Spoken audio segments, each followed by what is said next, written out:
संविधान र आधारभूत रूपमा पुँजीवादी जनता क्रान्ति पुरा गरेको ठाउँमा ल्याउनु सक्छ। हामीले फेरि उपलब्धिको रक्षा गर्ने र कम्युनिस्ट पुनर्गठित गर्ने जो ठाउँमा आफ्नो सामान्य होइन, त्यसले जुन ऊर्जा र जुन उज्यालो दिएको छ त्यसको आधारमा यो ऐतिहासिक कार्यक्रममा हामी सबैले त्यसलाई आत्मसात गर्ने र त्यसको निम्ति आफूलाई तयार बडो प्रष्ट सिद्धान्तमा निष्ठावान आन्दोलनप्रति समर्पित सबैसँग मिलनसार फेरि सबैसँग सहज ढङ्गले व्यवहार गर्न सक्ने मृदुभाषी अलि बहुआयामिक प्रतिभा थियो कमरेड रामवृक्ष यादवको। उहाँ साहित्य संस्कृतिमा पनि रुचि राख्ने, पार्टीमा पनि राष्ट्रिय अन्तर्राष्ट्रिय विषयहरूमा पनि विशेष दखल र रुचि राख्ने व्यक्ति पनि हुनुहुन्थ्यो। उहाँको शहादत त्यस्तो बेलामा भयो जति बेला नेपालको वर्ग सङ्घर्ष निकै नै नयाँ र चुनौतीपूर्ण मोडतिर जाँदै थियो। हाम्रो पार्टीको कुरा गर्नु पर्दा हामी र मैले नेतृत्व गरेको त्यति बेलाको फ्र्याक्सनको कुरा गर्दा हामी जनयुद्धको तयारीतिर सम्पूर्ण तागत सहित केन्द्रित हुँदै थियौं। देशभरि वैचारिक राजनीतिक प्रशिक्षणहरू, संगठनात्मक क्रियाकलापहरू, प्राविधिक र फौजी रणनीति र कार्यनीतिसँग सम्बन्धित तालिमहरू यी सबै चल्दै थिए। ठिक त्यस्तै बेलामा उहाँको शहादत भयो। त्यो पनि बडो निर्ममतापूर्वक उहाँ एउटा कार्यक्रम सम्पन्न गरेर फर्किँदै गर्दा नहरको डिलमा त्यति बेलाका भिजिलान्ते काङ्ग्रेससँग सम्बन्धित मानिसहरूले कोदालोले र त्यस्ता धारिलो हतियारले बडो निर्मम ढङ्गले प्रहार गरेर उहाँको मृत्यु भयो। त्यो खबर हामी सबैको निम्ति बडो स्तब्ध पार्ने खालको खबर हुन गयो, किनकि केही समय पहिले मात्रै पार्टीको एउटा विस्तारित बैठक भएको थियो र त्यो विस्तारित बैठकले अहिले कमरेड प्रकाशले भने जस्तै एउटा नयाँ सङ्कल्प त्यति बेला पनि गरिएको थियो। हामी अब समर्पित रूपले नेपालमा वर्ग सङ्घर्षलाई नयाँ उचाइमा उठाउने भनेर प्लान मैले पेश गरेको थिएँ। त्यहाँ कमरेड रामवृक्ष यादवले मन्तव्य पनि दिनुभएको थियो र गीत पनि गाउनु भएको थियो। त्यो तरङ्ग देशभरिको प्रतिनिधि कमरेडहरूको दिमागमा निकै गहिरो गरी चाहिँ पैदा भएको थियो। सबैले कमरेड रामवृक्ष यादवलाई संवेदनशील रूपमा एउटा आफ्नो सहृदय नेताको रूपमा आत्मसात गर्ने बनेको थियो त्यो विस्तारित बैठक। त्यहाँ विदेशी कम्युनिस्ट आन्दोलनका नेताहरू पनि थिए। उनीहरूले पनि कमरेड रामवृक्ष यादवको अलि खुलेर प्रशंसा पनि गरेका थिए। त्यसरी राष्ट्रिय रूपमा पनि अन्तर्राष्ट्रिय रूपमा पनि एउटा क्रान्तिकारी नेताको रूपमा कमरेड रामवृक्ष यादव त्यो बैठक विस्तारित बैठकबाट स्थापित हुनुभएको थियो र देशभरि युद्धको तयारीमा लागेका कार्यकर्ताहरूको निम्ति एउटा ऊर्जा जस्तो रामवृक्ष यादव आफैमा एउटा ऊर्जा शक्ति जस्तो बन्न गएको बेला थियो। ठिक त्यस्तो बेलामा उहाँको यसरी हत्या भइसकेपछि त्यो उहाँको शहादत भयो, ठुलो क्षति त भयो, तर त्यो शहादत यस्तो शहादत हुन पुग्यो कि हामीले युद्धको तयारी गर्ने भन्ने कुरा सजिलो कुरा त थिएन, सरल कुरा थिएन, धेरै नै जोखिमपूर्ण कुरा थियो। मानिसहरूलाई हाँसी हाँसी बलिवेदीमा हाम फाल्ने, मर्न तयार हुने, बनाउने भन्ने कुरा सजिलो कुरा त थिएन। तर कमरेड रामवृक्ष यादवको शहादतले भर्खरै विस्तारित बैठकबाट फर्केका कार्यकर्ता र नेताहरूमा एउटा यस्तो शक्ति पैदा भयो कि अब उहाँको बदला लिन हामी चाहिँ मृत्युसँग खेल्नै पर्छ भन्ने एउटा सङ्कल्प पैदा भयो। म सबैतिर प्रशिक्षणमा गएको थिएँ त्यति बेला र प्रशिक्षणको एउटा मुख्य विषय कमरेड रामवृक्ष यादवको बलिदान र त्यसलाई हामीले कसरी बुझ्ने र हामी जो वर्ग सङ्घर्ष आन्दोलनलाई नयाँ उचाइमा उठाउन खोजेका छौँ त्यसको निम्ति कमरेड रामवृक्ष यादवको बलिदानलाई कसरी ऊर्जाको रूपमा प्रयोग गर्ने भन्ने विषय नै एउटा मुख्य विषय हुने गरेको थियो र त्यसले वर्ग दुश्मनहरूप्रतिको घृणा पार्टीका नेता कार्यकर्ताहरूमा र समर्थक शुभचिन्तक जनतासम्म पनि वर्ग बैरीहरूप्रति निकै चर्को घृणा बोध गरायो त्यसले र बदला भाव चाहिँ प्रतिक्रियावादीहरूलाई सजाय दिनै पर्छ उनीहरूलाई चाहिँ उनीहरूले गरेको अपराधको चाहिँ मूल्य उनीहरूले चुकाउनै पर्छ त्यसकारण चाहिँ जनयुद्ध ठिक छ भन्ने एउटा माहौल त्यसले बनाइदिएको थियो।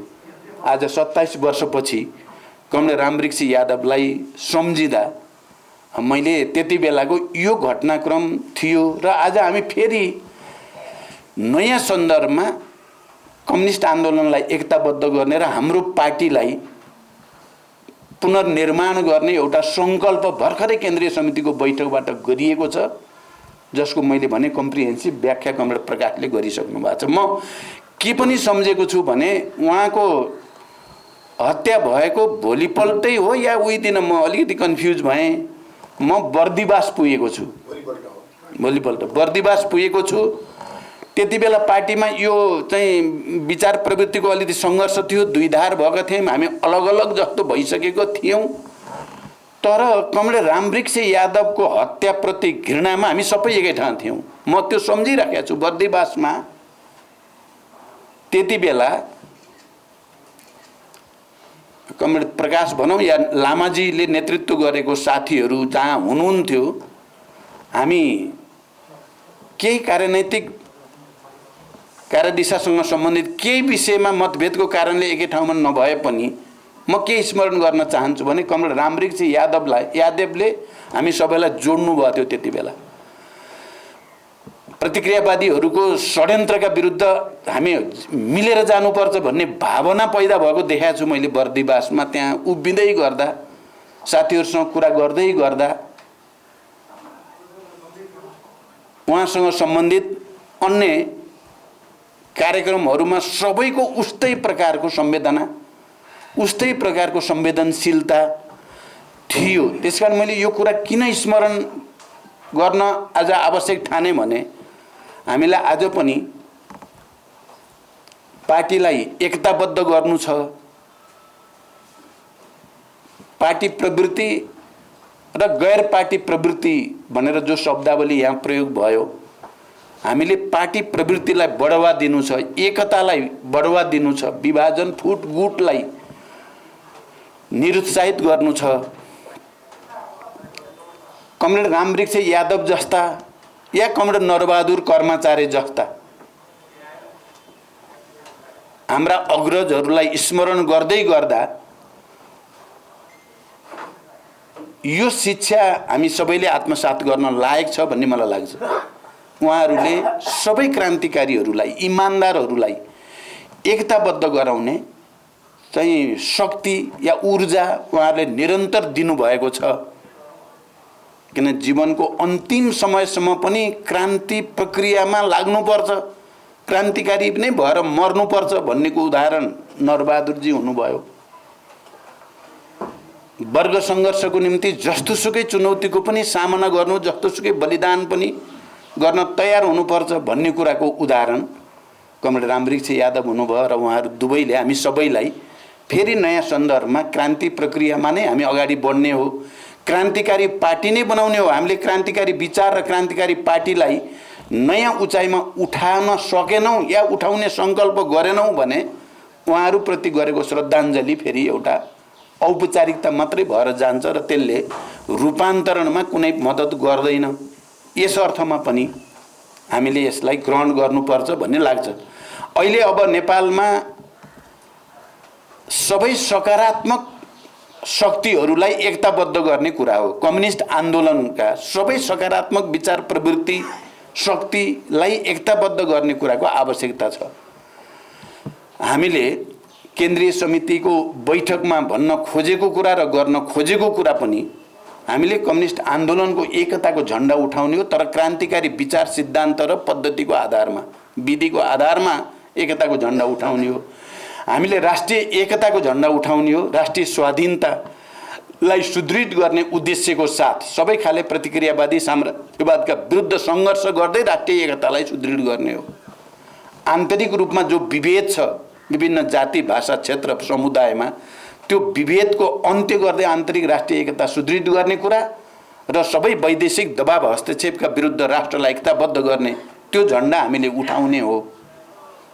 आम नेपाली जनताको एकताको झन्डा र समृद्धि समाजवाद निर्माणको झन्डा उठाउने हो हामीले।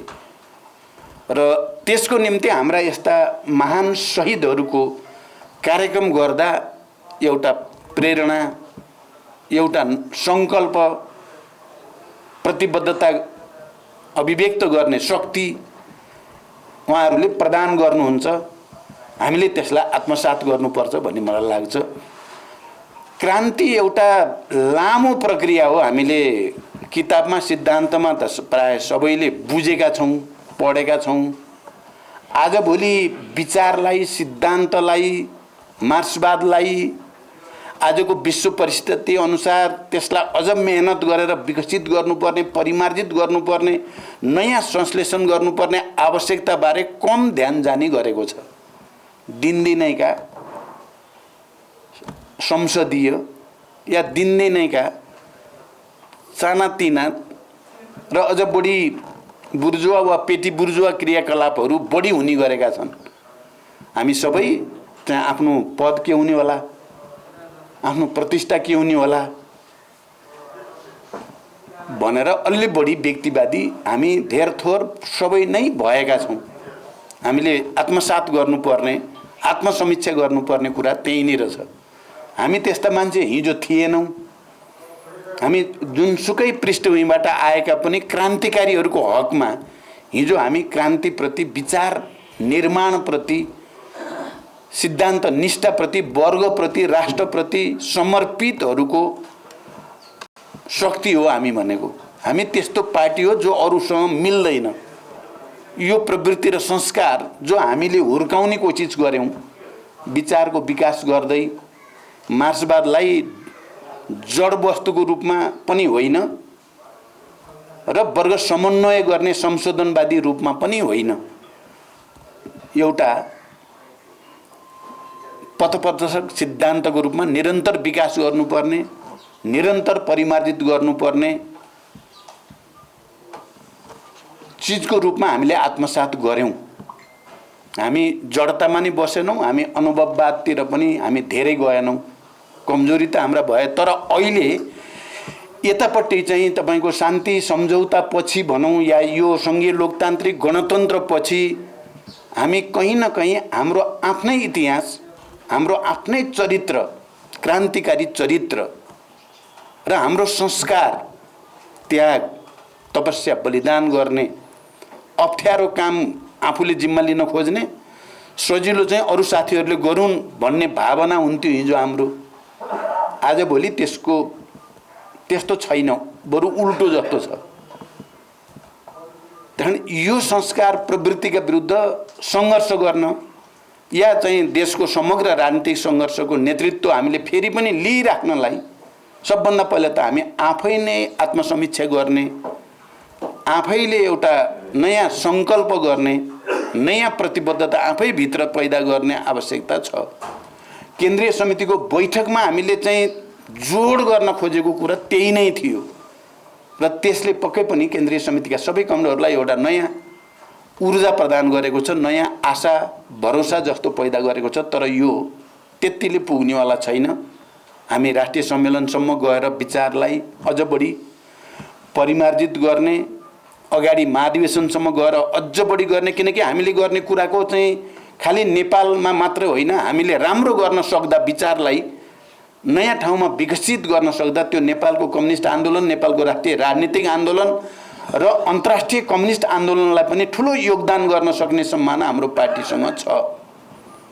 तर हामीले त्यसो गर्न सकेनौँ भने फेरि अघि यहाँ भनिए जस्तै हामीले आफ्नो औचित्य सिद्ध गर्न नसक्ने र विघटन र विसर्जनको एउटा भयानक भुमरीमा हामी पर्ने खतरा छ। त्यस्तो हुन दिने छैनौँ हामी। हाम्रा महान शहीदहरूको त्याग र बलिदानले, त्यो हजारौं शहीदहरू, हजारौं क्रान्तिकारीहरूको योगदानको बलमा त्यसलाई सम्मानित गर्दै हामी चाहिँ अन्तिम समयसम्म लड्छौँ, लडेर चाहिँ हामी चाहिँ नयाँ चिज बनाइ छाड्छौँ भन्ने सङ्कल्प हामीले लिन बल गरेका छौँ। र अहिले केन्द्रले जे बल गरेको छ तपाईँहरू सबैले पनि बुझिदिनु भएन, आत्मसात गरिदिनु भएन, तलबाट सहयोग भएन भने फेरि त्यसलाई पुरा गर्न धेरै नै कठिन हुन्छ। त्यहाँ कमरेड रामवृक्ष यादवलाई स्मरण गर्दै गर्दा सबैले अलिकति नयाँ ढङ्गले सोचौँ।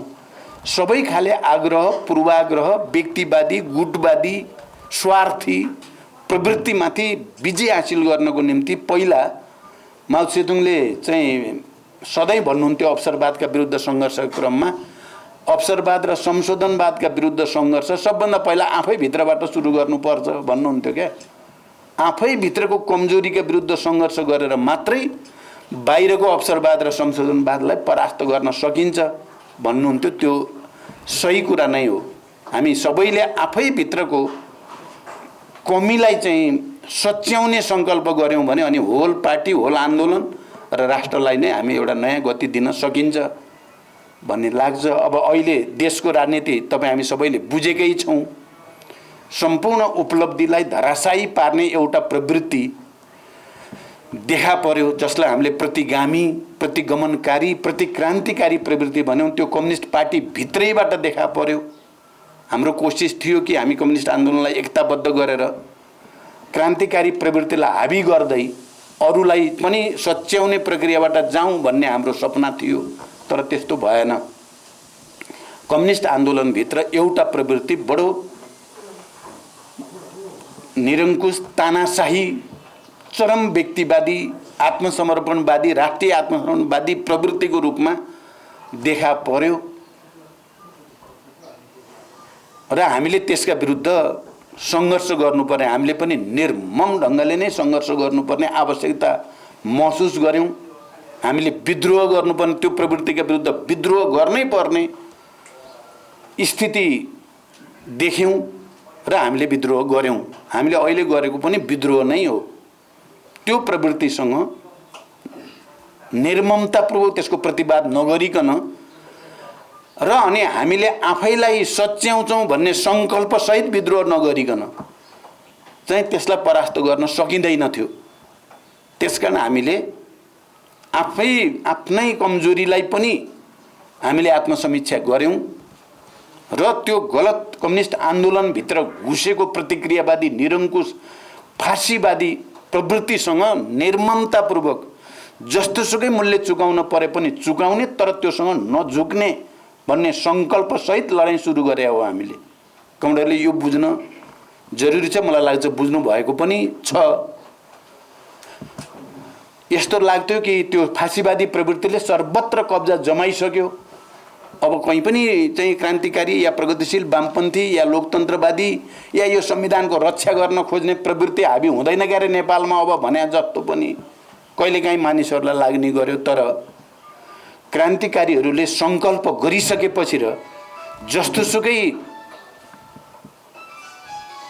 चुनौतीलाई पनि सामना गर्ने आँट गरेपछि त हुँदो रहेछ भन्ने कुराको एउटा उदाहरण अहिलेको राजनीति पनि हो।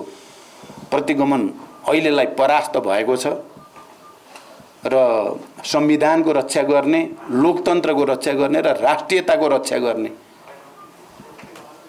र समाजवादतिरको यात्रालाई निरन्तर अगाडि बढाउने प्रवृत्ति अहिले फेरि एकचोटि विजयी भएको छ। तर यो अन्तिम विजय भएको होइन।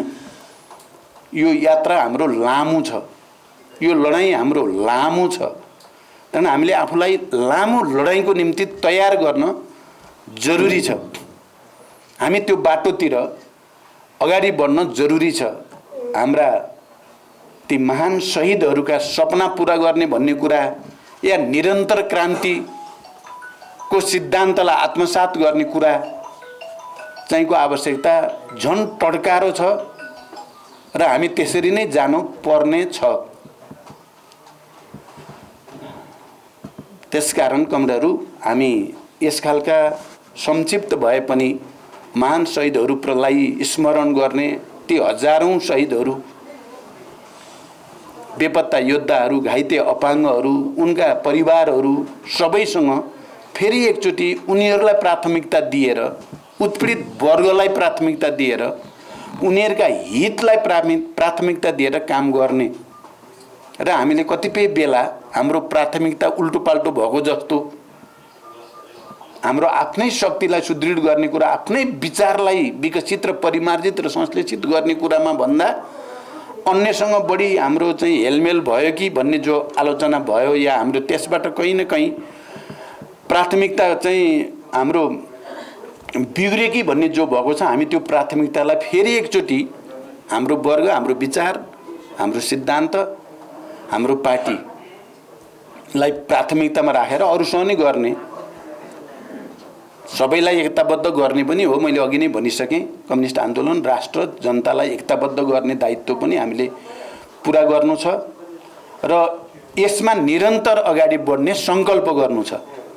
अहिले अब हामी केन्द्रीय समितिले एक ढङ्गको चाहिँ ओरिएन्टेसन त बनायौँ तर फेरि व्यवहारमा अब सङ्गठनमा हामीले कसरी कार्यविभाजनलाई त्यही अनुसार सेट गर्न सक्छौँ कि सक्दैनौँ हामीले ठोस रूपमा चाहिँ प्रदेश स्थानीय तह सबैलाई त्यही विश्वास पैदा गर्ने ढङ्गले सेटिङ गर्न सक्छौँ कि सक्दैनौँ सेट गर्न भनौँ यो सेटिङ शब्दले फेरि अर्को अर्थ लाग्ला सेट गर्न सक्छौँ कि सक्दैनौँ भन्ने चुनौती हामीलाई छ। अब हामी लिडरसिपको कमरेडहरू अब हामी त्यसैमा केन्द्रित भएर लाग्दैछौँ। यही कमरेडहरूलाई फेरि एकचोटि जानकारी पनि गराउँदै र त्यो वातावरण बनाउन सबैको सहयोगको निम्ति पनि अपिल गर्दै अन्तिममा कमरेड रामवृक्ष यादव अनि शेखर यादव कमरेड रामकुमारी यादव लगायत हजारौं शहीदहरूप्रति श्रद्धाञ्जली भन्दै म आफ्नो भनाइ टुङ्ग्याउँछु। धन्यवाद। अभिवादन।